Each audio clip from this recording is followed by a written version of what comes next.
who would want that service. Yeah. Can you talk to me about the process of how do you figure out your worth when doing that? Because you have to provide, Okay. cost of. So my cost per hour, I charge $80 an hour. A session with me is $240. So what I did was, when I created the service, I was like, okay, we started with Thai massage. So I made like workbooks, DVDs, 700 pages of sequence manuals, and 9 DVDs of content. The traditional Thai massage community said, what you do isn't Thai. You're a white guy, you've never been to Thailand. What you do isn't Thai. And I said, what does that mean? I trained with somebody who studied in Thailand. She traveled all over. She studied with masters and taught it to me. Like, I teach yoga as well. Is it not Indian? Yeah. Like, you get these weird conversations. And I was like, okay, so hold on. The consumer is not even really looking for Thai massage anyway. What are consumers looking for? Because this is how you deliver it, right?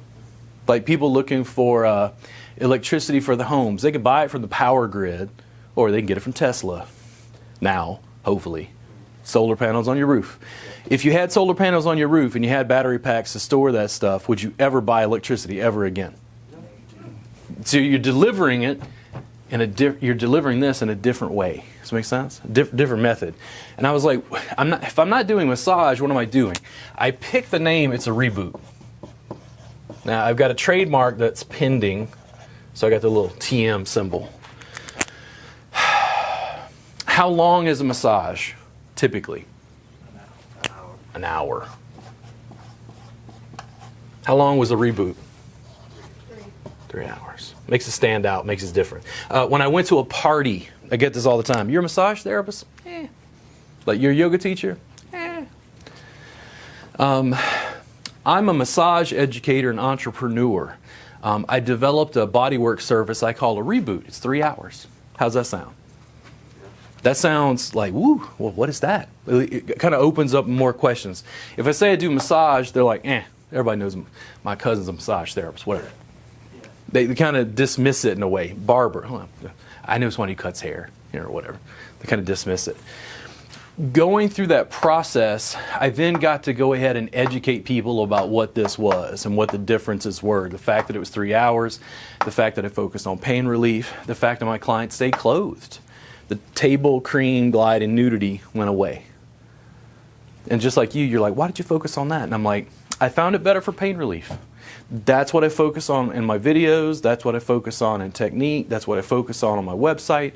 The videos, photos, stuff on my website, there's no table. There's no cream. There's no spa. There's no hot stones. None of that. Because I focused on this. And I'm like, listen, you can go get a massage anywhere. If you want relief, especially pain relief, come see me. Something like that.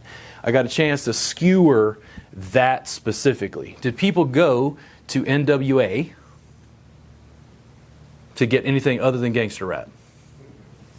They branded, right? What do you go to Eminem for? The what, the candy or the rapper? The rapper. Both brands. Yeah. Rap God is a brand, right? I was listening to Cardi B recently. I hadn't listened to Cardi B before. What do you go to Cardi B for? Kind of Latin infused hip hop, yeah, like brassy. Woof, Cardi blew my mind. So it's selling people on that service. Once they hook into it, you have a core audience. I talk about this all the time from a branding perspective. People who do CrossFit, do they want to go work out? No. What do they want to do? They want to do multiple stuff. CrossFit, because CrossFit is a brand. And once you hook into CrossFit, you're like, workout, psh, I don't do that. I see a personal trainer, psh, I do CrossFit. CrossFitters love talking about CrossFit. They're like vegans. Vegans love talking about being a vegan, right? Would a CrossFitter want a massage, or would they want to get a reboot? They probably choose a reboot. Yeah, branded. Eminem, like when you joked about, is it the candy or the rapper? It's a branded rapper, personal brand. Cardi B, I follow her on Instagram. I saw her little baby. She's kissing her baby's feet. Oh, pretty baby. And I'm like, wow. Because she's hardcore in her songs. But then seeing her kiss, like I think it was a baby's feet or whatever, I was like, I felt such a warmth. Like I connected with her over the phone. I've never talked to her. But it's like, I felt like, wow. Like she lets me see like a little piece of her life, right? Personal branding. So I just continue to develop this. And if I don't get the trademark, I just get to change names, which is like International House of Pancakes. What did they change the name to recently? International Burgers. Yeah.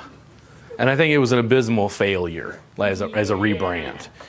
But you can change the name, okay? Nike, Adidas, Reebok. You already know what you choose. What do you choose? Why? Because Jordan, baby. So it's a brand, but they all sell shoes and athletic wear, but they're very distinct brands. That's the process. And I think this is just starting in the massage industry.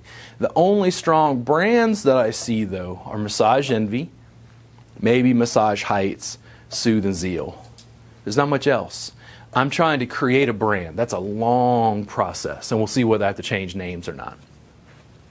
Do you have more questions about like developing the service and how you want to deal with that? Okay. And this is what I see in the industry as a whole, massage therapists are complaining about Soothe and Zeal. And they're complaining about Massage Envy and Massage Heights and the facilities they work for because they only make 50%. Here's what they're doing. They're going out and trying to sell what? And who are they competing with? Who the therapists are competing with? They're competing with the big brands. Massage Envy. So if you go out right now and you try to sell a hamburger, are you going to be able to sell a hamburger as cheaply as McDonald's does? And that's what massage therapists do all day long. And when I talk to them, even in the massage entrepreneurs group, I get hate mail. Because I say, you got a brand. And they're like, what? What are you talking about? This is bullshit. It's like, you don't think Nike's bullshit? You don't think Reebok is bullshit? You don't think Adidas is bullshit? You don't think Captain Crunch is bullshit? You don't think Whataburger is bullshit? Why is it you think this is bullshit? Yeah, that makes sense. Brand. Brand. Branding works. People respond to brand. What kind of car you want to buy? They'll say, people will say Ford, Porsche. Chrysler. Yeah. Brands. Automobile is a commodity. Massage is a commodity. Massage therapists don't like when I say that. The reason massage therapists, especially independent massage therapists, are struggling sometimes is they're not good at business, they don't have good people skills, and they have a complete abysmal failure to brand themselves. They're trying to compete selling a commodity service like massage, and they're saying, I can charge less than Massage Envy. And it's like, yep, and you have every right to do so. Good luck when your arms fall off. I charge more per hour in many instances. Okay? When people come to my website, it's like $240. What do people think when they hit my website and see that a session is $240? What? Yep. You massage me with some gold? You better. Use gold foil. I'm not competing on price. What's my overhead in my private home studio? Whatever your mortgage is.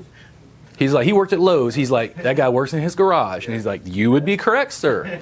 Now, when I make $80 an hour, what does that $80 an hour go to? Go you and whatever your overhead might be. This, video production, workbooks, DVDs, online subscription service, hiring a videographer, hiring people for Facebook ads, hiring, build.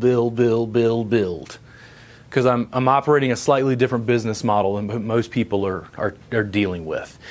I think this takes time, but I think this is where the money is. Otherwise, Nike would just sell shoes, and Chrysler would just sell cars.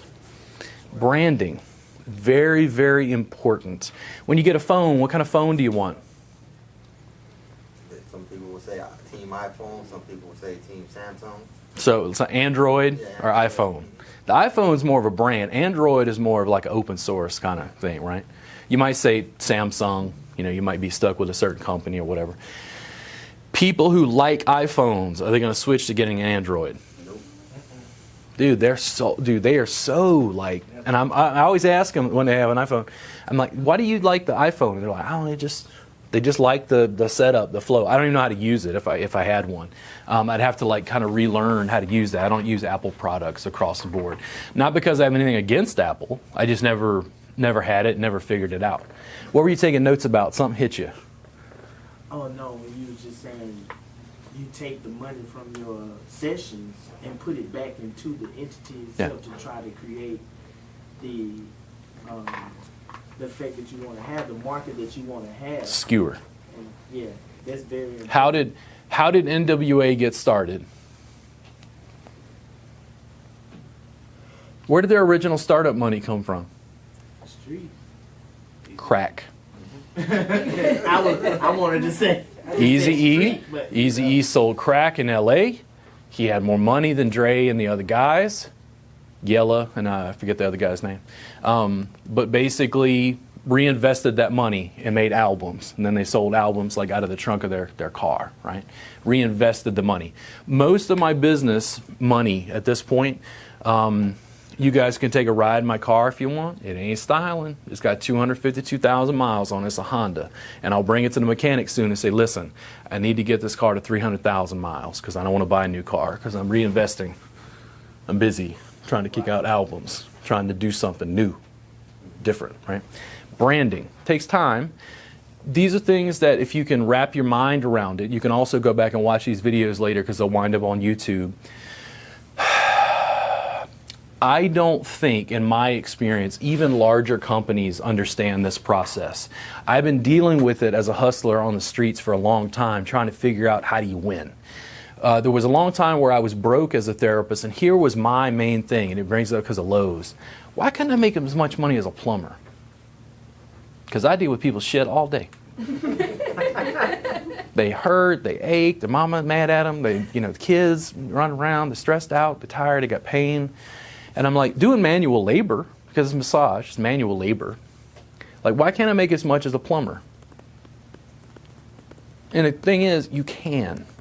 But you have to brand what you do, and you have to sell it. Now, when I say brand, here's the thing. Maybe you don't have a TM. What's your name? Benny. Benny? Yes. Benny has to brand himself. He has to have a personal brand. His friends, colleagues, associates, family members have to think of Benny Massage, Benny Massage, Benny, like he's the guy. They don't go see you. Who you?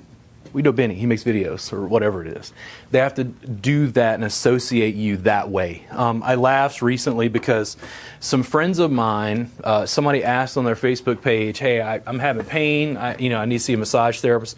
Like 2 or 3 of my friends were like, Robert Gardner, Robert. They were tagging me, Robert Gardner, Robert Gardner. And I looked at them, and none of them ever had a session with me. Why'd they recommend me? Because they see your face. They're like, dude, this guy's possessed. He's absolutely obsessed. And like I branded me, Robert Gardner. What's the problem if I brand me, Benny?